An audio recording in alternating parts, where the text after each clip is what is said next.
नमस्कार दोस्तों। आज फिर मैं उपस्थित हूँ आप सभी के सामने। आप सभी कैसे हैं?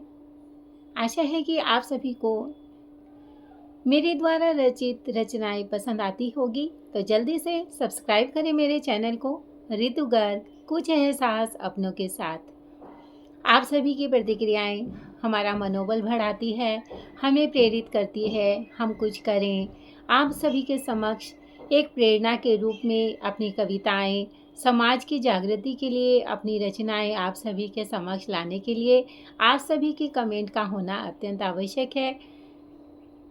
मेरी आज की रचना आप सभी के सामने, उससे पहले मैं एक छोटी सी कहानी के आप सभी के सामने प्रस्तुत करना चाहती हूँ। एक बच्ची होती है, वह अपनी नानी के घर आती है। जैसे ही नानी के घर आती है, वह नानी के आंगन को सूना सूना सा देखती है।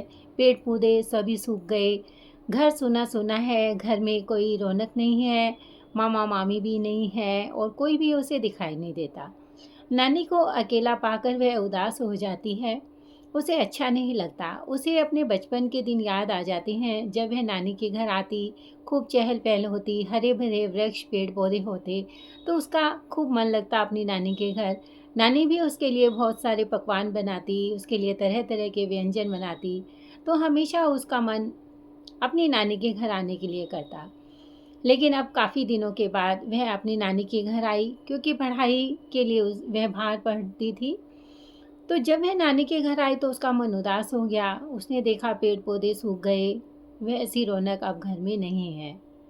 उसने नानी से पूछा, नानी, घर के सभी सदस्य कहाँ गए? नानी ने अपने भाव व्यक्त किए, कहा कि तुम्हारी मम्मी की तो शादी हो गई, तुम्हारी मामा मामी भी दूसरे शहर में अपने काम के लिए चले गए हैं, बच्चे भी वहीं गए, अब मैं अकेली हूँ। तो वह पूछती है कि नानी, आप अकेले, आपका मन कैसे लगता है? तो नानी कहती है, मेरे लिए काम वाली बाई है, वह मेरे लिए खाना बनाती है, घर का सारा काम कर देती है और इतनी ही मुझे आवश्यकता है। तो वह उदास हो जाती है, लेकिन नानी की उदासी उससे छिपी हुई नहीं रहती है।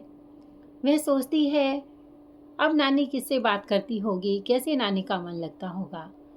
मगर उसकी नानी भगवान के साथ अपना समय व्यतीत करती है, अपने अंतिम क्षणों के सांसों को गिन गिन कर बिताती है, जो उस बच्ची को एकदम अच्छा नहीं लगता।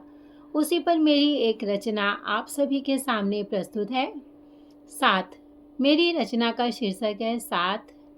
जब तक एक फूल का साथ न हो, जब तक एक फूल का साथ न हो, उसके कोमल स्पर्श का एहसास न हो, जीवन रंगहीन सा लगता है, कुछ सूना सूना सा लगता है। जीवन रंगहीन सा लगता है, कुछ सूना सूना सा लगता है। जिंदगी की तपिश से आकर बचाएं, जिंदगी की तपिश से आकर बचाएं, अपने कोमल स्पर्श का एहसास करवाएं। हुई जो चुभन उसको सहलाएं, आलिंगन कर कुछ गुदगुदाएं, आलिंगन कर कुछ गुदगुदाएं। अपनी महक से कुछ गुनगुनाएं, अपनी महक से कुछ गुनगुनाएं। एक स्पर्श का एहसास कुछ दे जाएं, कुछ घावों पर मरहम बन जाएं, कुछ घावों पर मरहम बन जाएं। लहू लुहान से जो अक्स पड़े हैं, लहू लुहान से जो अक्स पड़े हैं, धुंधले हुए जो सपने हुए हैं, स्पर्श के एहसास से उन्हें सहलाएं, स्पर्श के एहसास से उन्हें सहलाएं। एक भीनी सी सुगंध चहूँ और छोड़ जाए, एक भीनी सी सुगंध चहूँ और छोड़ जाए। हमारे इर्द गिर्द है जो स्पर्श का एहसास करवाए। एक फूल का साथ जब मिल जाए, तो यह जीवन भी महक महक कर गीत गाए, तो यह जीवन भी महक महक कर गीत गाए। मित्रों, एकाकी क्षणों को बोझिल ना बनाएं। माता पिता, सभी के माता पिता वृद्ध अवस्था को प्राप्त होते हैं और जब बच्चे उनसे दूर चले जाते हैं तो वही वृद्धावस्था उनको कांटों की सेज लगती है, उनको पूरा जीवन अस्तित्व विहीन लगता है। अपने बच्चों को पढ़ाए लिखाए कामयाब बनाए, लेकिन उनकी उपेक्षा उन्हें स्वयं से दूर ले जाती है।